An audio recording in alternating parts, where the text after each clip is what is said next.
Welcome to Building Texas with Justin McKenzie, sponsored by the Bernie Kendall County Economic Development Corporation and Das Greenhouse.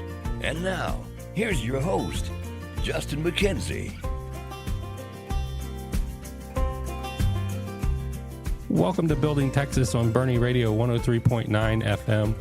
Today we're visiting with the superintendent of a new state park coming to fruition, and it's a process that I've had the opportunity to learn a little bit about. We're going to dive into today, but it's a big initiative from Texas parks to grow and be more accessible as people are moving into the Texas Triangle. How do we get to parks that are an hour and a half away? And so we're going to learn a lot about that, how the state's looking at that opportunity. And then we're going to learn about a piece of land that was, I believe, donated to the state by a family, the Kronkoskys here in town, and it's the Albert and Bessie Kronkosky State Natural Area. So we'll call it the ABK throughout the rest of this conversation just for ease. But we're sitting with Superintendent James Rice. James, thank you for coming in. Thanks for sharing your work. Sure, no problem. So tell us, as a superintendent of a state natural area, you've been in this role for a few years working on taking someone's personal ranch that was donated to the state and then converting it into what will eventually be a state park. But there's a process to creating that. Can you help us understand? Yes, you bet. Really, this process, specifically with the Kronkosky property, started many years ago. We started looking at this property back in around 07, 08, 09, when we knew the Kronkoskys had intentions of donating it to the state. So we started doing surveys, baseline work, looking for the unique attributes of the property, what makes it special, and whatnot, because what the process is that once it came to pass that we were going to get the property, we just don't get it. We've got to present it to the Parks and Wildlife Commission. And the commission has to go through the presentation that we provide, and then they vote on it and say, yes, this is something that'd be good for the people of Texas, or maybe it's something we should pass on. Well, luckily for all of us, the commission voted to accept the property.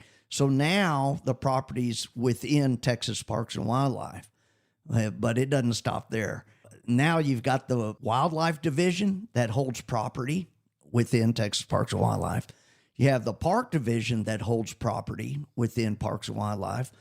And so we had to decide, well, who's going to get it? And that was decided in the parking lot there of what is now the office, where those folks got together and him and hawed about it, and it ended up that the Park Division was going to get it. Now, it doesn't stop there either. Now you have to decide, is this going to be a state historic site? Is it going to be a state park, or is it going to be a state natural area? Well, it's not going to be a state historic site. So we had to say, okay, is it going to be a state natural area or a state park? Well, it became very apparent that it's really going to be a state natural area because there's lots of very rare things there that you just don't find in the hill country in general for lots of reasons. Overpopulation of deer, encroachment, development, whatnot. The hill country's disappearing at a tremendous rate. And so at the Kronkosky property, we're very lucky that the property is fenced in a way where we can intensely manage what goes on within it. And we can make sure that all of these rare things stay in a sustainable situation to where 50, 60, 70 years from now, they'll still be there. And that's the whole purpose of a state natural area rather than a state park, is that it's resource over recreation. And so the public will be able to come in. They're going to see a lot of really cool natural things. They're going to have a really surreal experience and whatnot. But they're going to visit a property that's being actively managed for all the rare and unique things that belong in the hill country. What is an example of a rare and unique thing? And it's an interesting place because this park, as we would describe it, would be leaving Bernie, going towards Pipe Creek or Yes. Highway 16 on 46 East. That's correct. And it's on the right-hand side as you're going that direction. But it's an interesting area because it is the transition into what I would call the hill country. You start to see more rocky hills and less suburban, less building happening.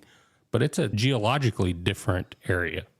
Yes, yes. We're unfortunately the main geological makeup of the area is limestone formation, the Upper Glen Rose, which is that chalky, calichy, soft stuff, and you just sneeze on it and it blows away. So erosion is a real problem out there. But what makes it incredibly unique, going to these rare things that you talk about, is because of the terrain and because it's so hilly and peaks and valleys, that it has kept the deer out, and the property was never ranched with cattle, sheep, and goats. Albert and Bessie pretty much left it to its own natural recourse, and nature was able just to Cadillac right along at its own pace. So some examples, we have what Texas calls species of greatest conservation need. These are the rare things in Texas that we want to protect and we want to conserve, and they go on a special list.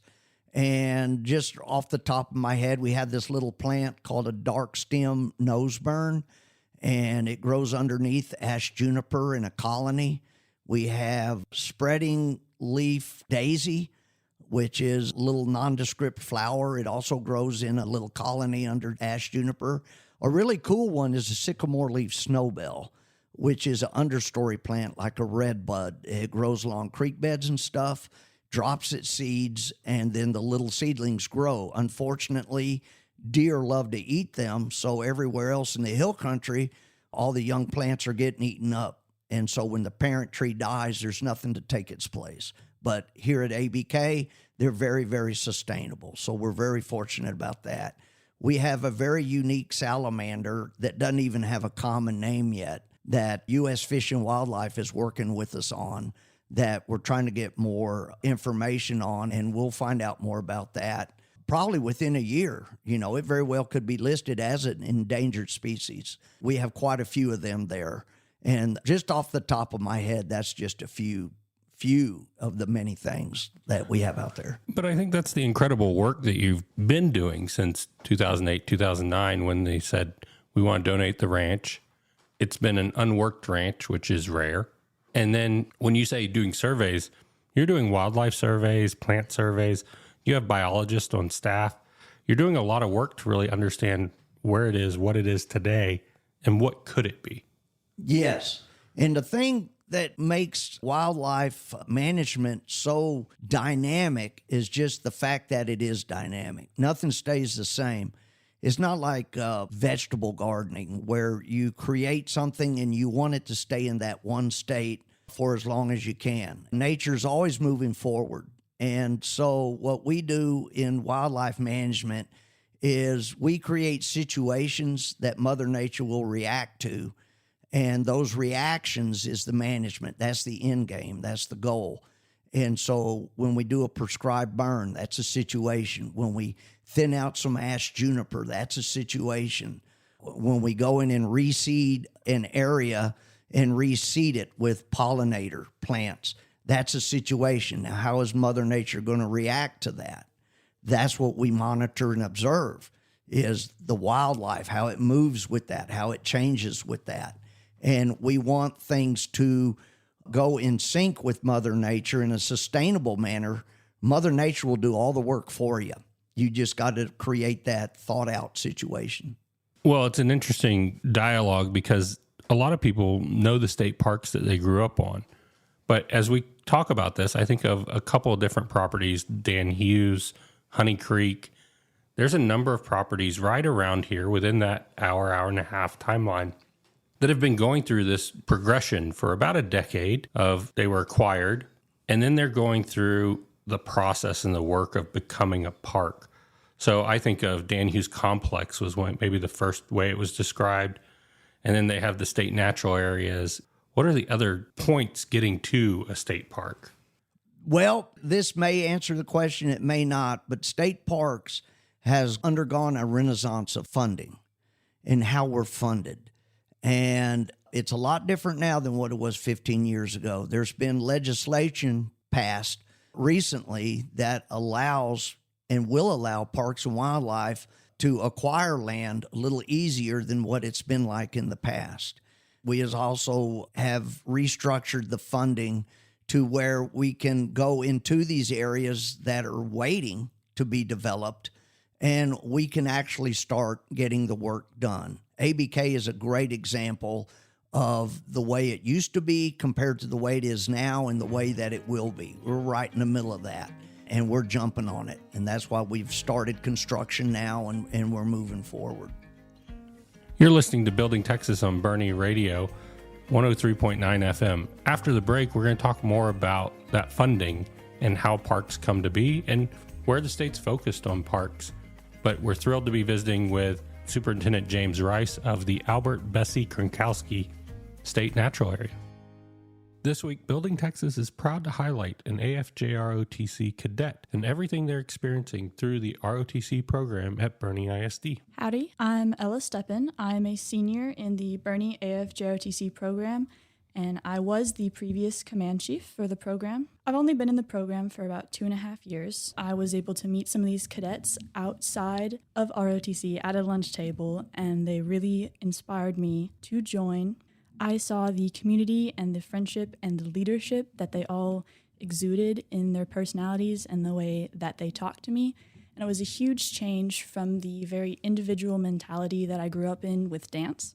I'll be attending Texas A&M in the fall to participate in the Corps of Cadets. Without this program, I would not have been able to become the person that I am today.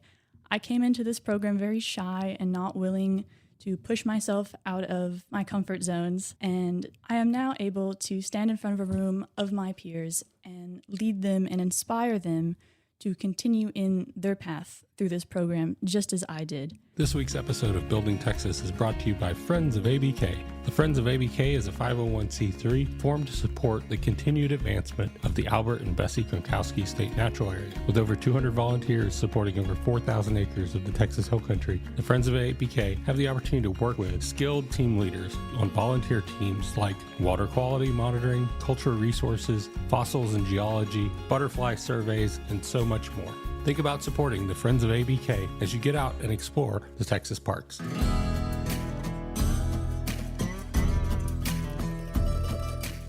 Welcome back from the break. We're sitting here talking about how a ranch becomes a park. And really it is, how do you take a piece of property and make it accessible to the public?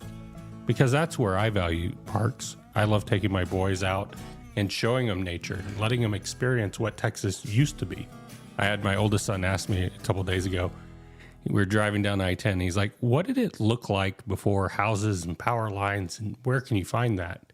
And I know I can go to state parks around the state and find that existence still today, but that's because of the work of generations of people like you that have dedicated their career to wildlife management, biology, and the park system. So as we think about that existence, Texas is booming.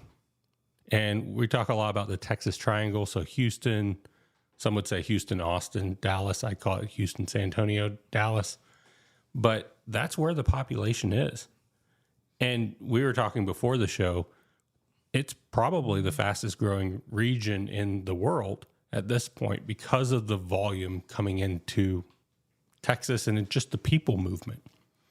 So how does Texas Parks and Wildlife and everything that Texas Parks and Wildlife is think about that kind of growth and the population being focused in that area?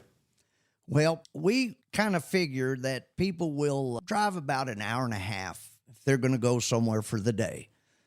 And then we figure, well, maybe 3 or so hours if they're going to spend the night somewhere.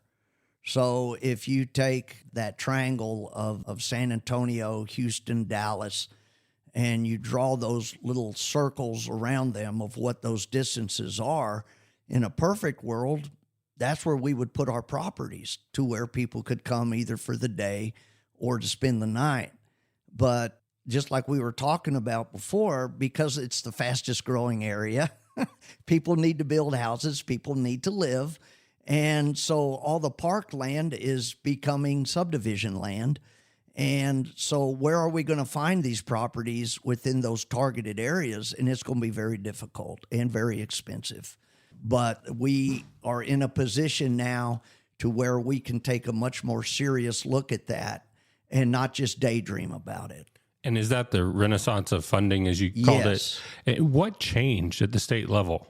Well, I think it started with COVID. is because when we shut down, everybody was in sort of a wait and see mode. The public really rose up and said, the parks is the place we can go. It's the place we can go to get fresh air. It's a place we can get out and not be claustrophobic. And we were called back about a week or so into it and said, guys, we got to come up with something because the public really needs us.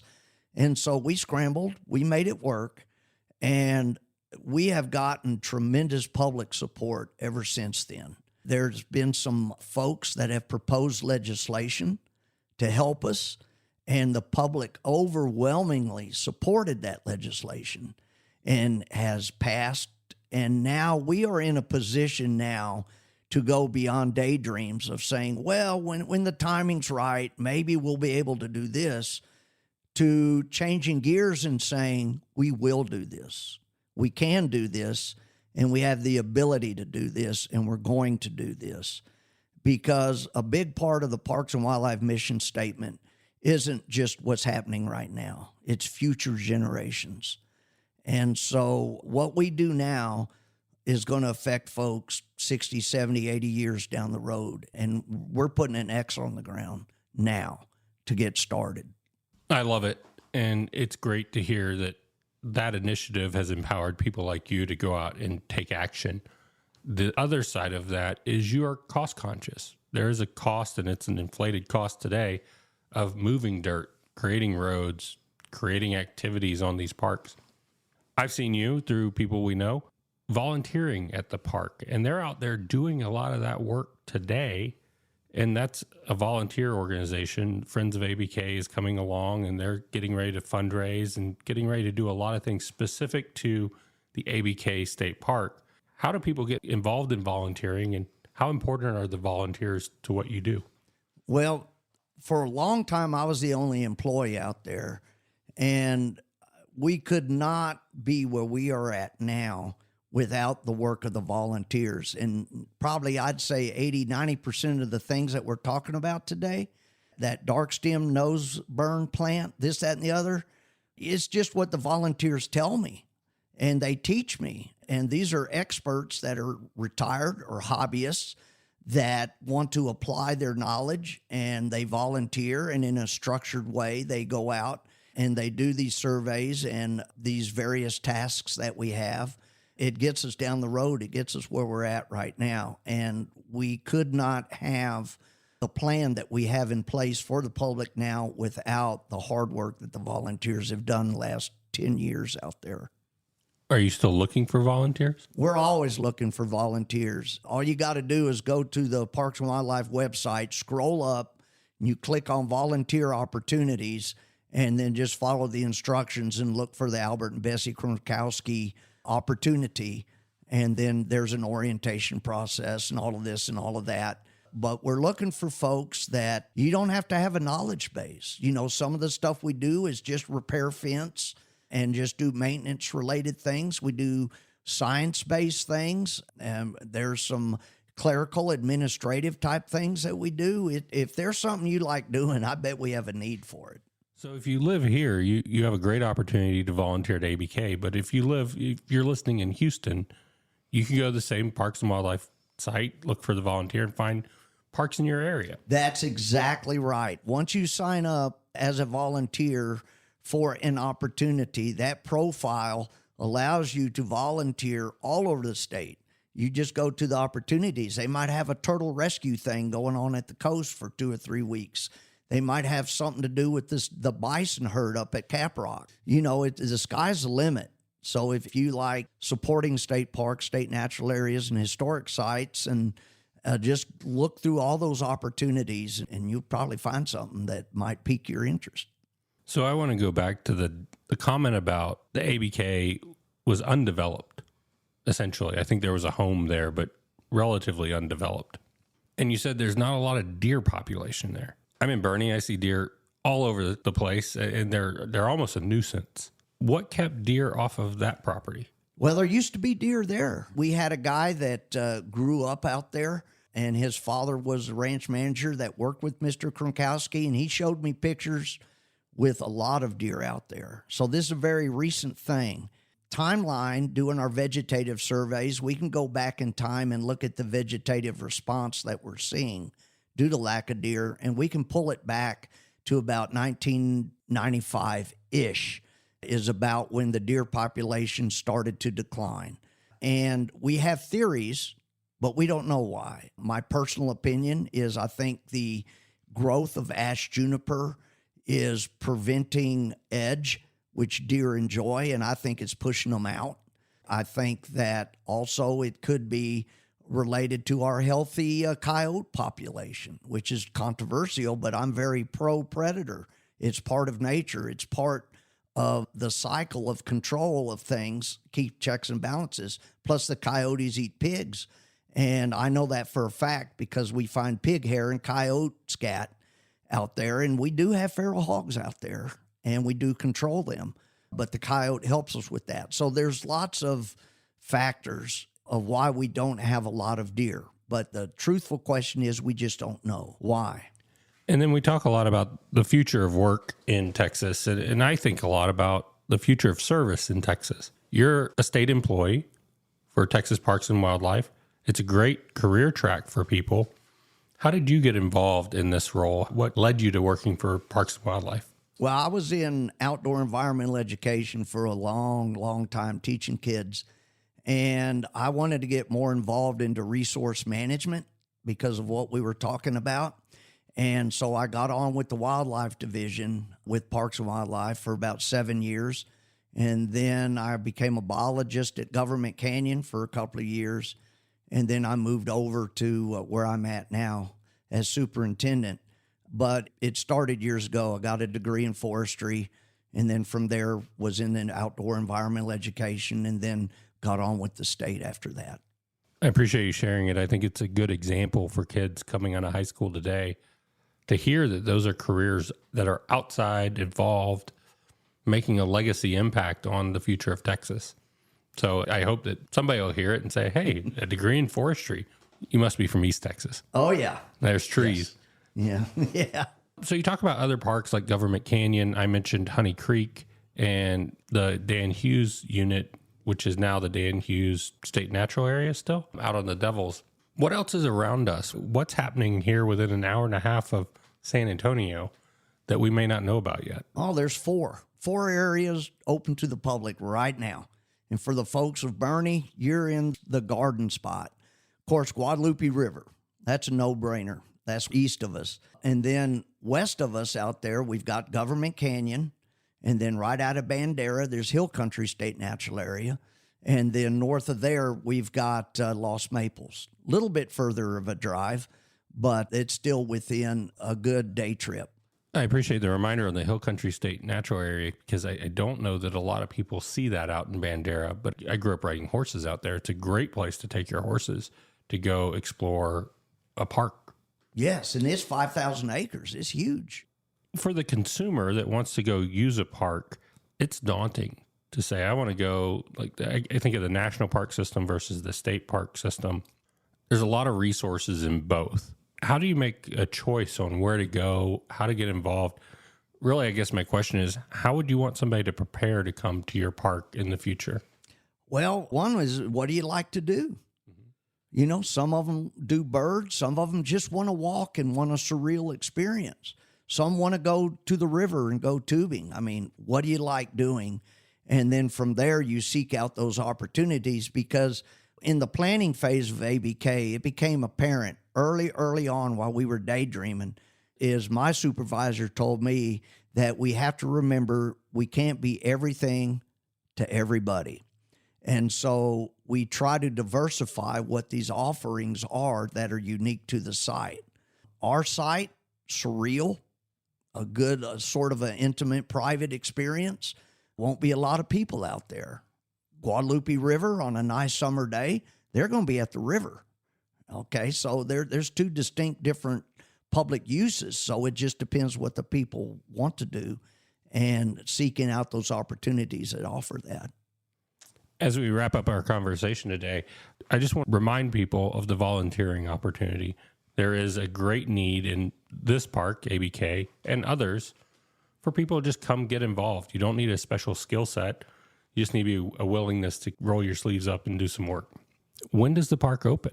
Where are you in that planning phase, and when can the general public expect to come out and see ABK as a state park? Well, if you drive down towards 16 on 46 on your right, you're going to see we already got where the entrance gate is going to be. Construction has started. And so we hope to be open sometime in the latter part of 26 into 27. Of course, anything can happen, subject to change, this, that, and the other. But in government terms, that's quick. It's going to be open sooner than the length of time we have owned the property. So it's happening. Well, James, thank you for the work that you're doing out at ABK, and I can't wait to go out and just walk the path, find the things that you're describing, and the surreal environment sounds like an excellent place to go. Get away from the hustle and bustle a little bit. But thank you for the way that you're building Texas. You bet. This is Justin McKenzie from Building Texas. Today's segment is brought to you by Das Greenhouse. Das Greenhouse is a business incubator launched here in Boerne to serve our local community. Das Greenhouse is a place where you can come to grow your idea. Our goal is to make Boerne accessible to people who are looking to grow a business, expand a business, or learn more about what's out there in their community and get involved. Visit us at dasgreenhouse.org or come visit us at 7 Upper Balcones Road, Boerne, Texas. Das Greenhouse.